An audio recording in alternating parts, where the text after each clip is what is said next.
Hey, I'm Stephanie, and I'm about to share one secret that musicians know about beauty that most beauty gurus don't.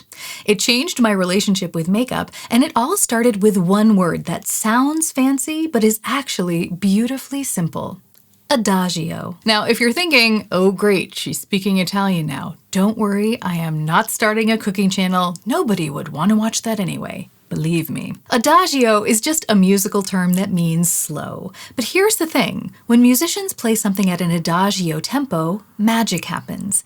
Every note gets space to breathe, every pause becomes meaningful, and the beauty that was always there becomes more audible. And I realized we could apply the same concept to beauty. What if instead of constantly racing to grow our makeup collections like we're in some sort of commercial cosmetic sprint, we instead slowed down to actually take the time to enjoy what we have? Welcome to what I call Adagio Beauty, and I speak from experience when I say it has the potential to change everything. Let me paint you a portrait of my former self. Picture a woman standing in front of a makeup collection that could rival a small Sephora, holding yet another new eyeshadow palette, thinking to herself, but this one has slightly different shades of brown in it. It was like Pokemon, but for taupes. You gotta swatch them all. That woman was me. I was buying makeup faster than a caffeinated teenager buying Taylor Swift concert tickets. But here's the most ridiculous part. I wasn't even using most of it. I would buy a gorgeous foundation and then save it for a special occasion while using up some random drugstore skin tint that I didn't even particularly like. By the time I found an occasion special enough to use that beautiful foundation, it expired. So I was literally saving things just to throw them away. But the real wake-up call came when I realized that I was spending more time browsing and shopping for makeup than actually wearing it.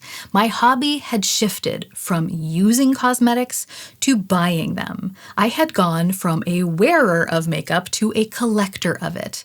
And collectors never get to actually enjoy using their treasures. It was like owning a library of books that you never read or a guitar that you never play. What's the point? As a musician, I know that there are some pieces of music that are meant to be played quickly, but I also know what happens when you rush through a piece of music that's meant to be played slowly. You miss the subtleties and the detail. The delicate interplay between notes gets lost, and the emotional impact fades because we're just so concerned with getting to the end as fast as we can, or maybe trying to prove how many notes we can play at once. But when you slow down and give each note the time and attention it deserves, you suddenly hear things you never noticed before. The music becomes more meaningful, richer, more luxurious. And I think our makeup collections are very similar. It takes a long time to use up one piece of makeup.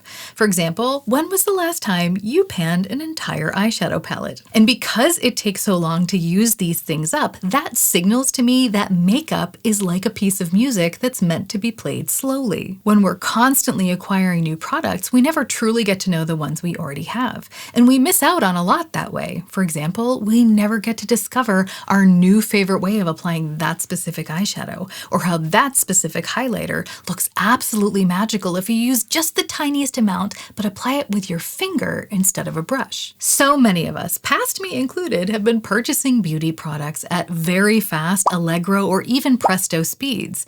But I've gradually come to believe that makeup is something that deserves to be savored at a more adagio tempo. And here's where it gets interesting, because slowing down does not mean settling for less. It means discovering more within what you already have. Before I tell you how I completely transformed my approach, I'm curious. Do you consider yourself more of a collector of makeup or a wearer of it, or are you somewhere in the middle? And just to be clear, I think no matter what your relationship with makeup is, it is perfectly fine. I just realized for me that I enjoy using my things more than I enjoy collecting them, but everybody's different. But whichever category you're in, have you ever bought something beautiful with the intention of using it, but then just never got around to it? Maybe, like me, you were saving it, or maybe it got lost under a pile of newer purchases. I would love to hear your experiences. So here's what I did. I declared a makeup buying moratorium, full stop. I did an entire year-long makeup no-buy where I committed to only using what I already owned. And you know what happened? I fell back in love with products I had even forgotten I had.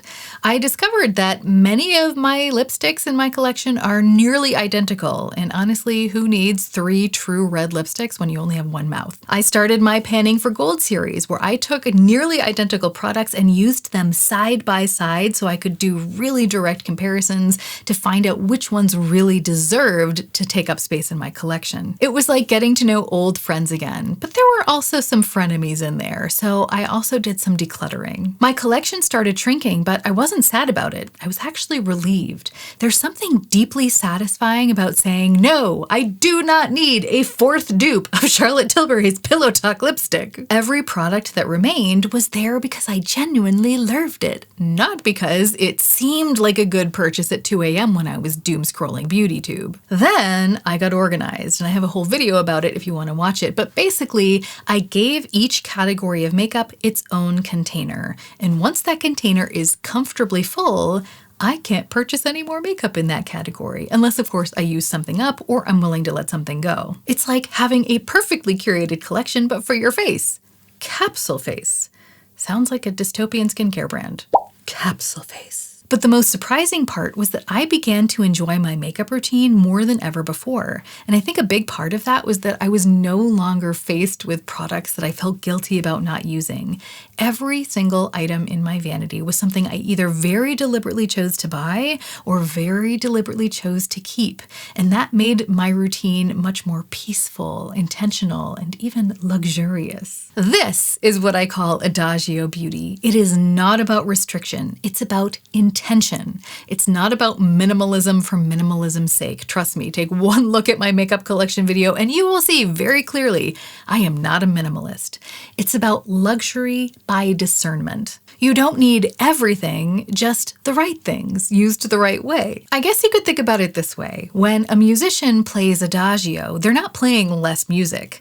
They're revealing more beauty in the music that's already there. And the same principle applies here. When we slow down our purchasing, we don't end up with less beauty in our lives. We end up with more beauty from the things we already own. It's a joyful approach to thoughtful consumption. Instead of feeling deprived, it feels abundant because we have more time and mental energy to enjoy our carefully chosen treasures. And let's be honest, there's something deliciously rebellious about refusing to participate in the endless cycle of buy, try, toss, repeat. Isn't there? Now, some of you are probably thinking, but you are a beauty creator and I have seen you buy a bunch of product for review. That is an excellent point, which is why I'll be addressing that in my next Adagio Sessions video.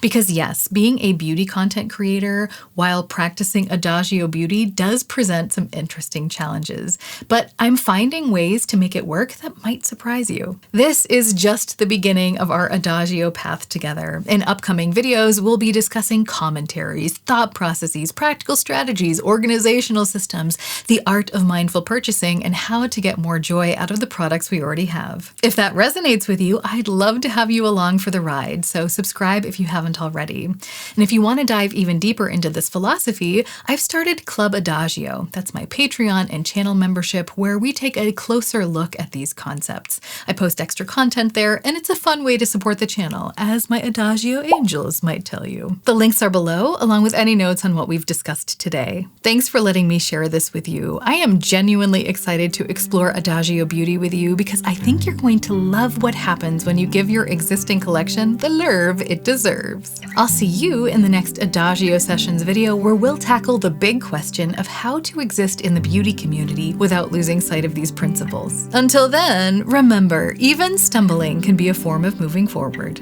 So let's stumble in style.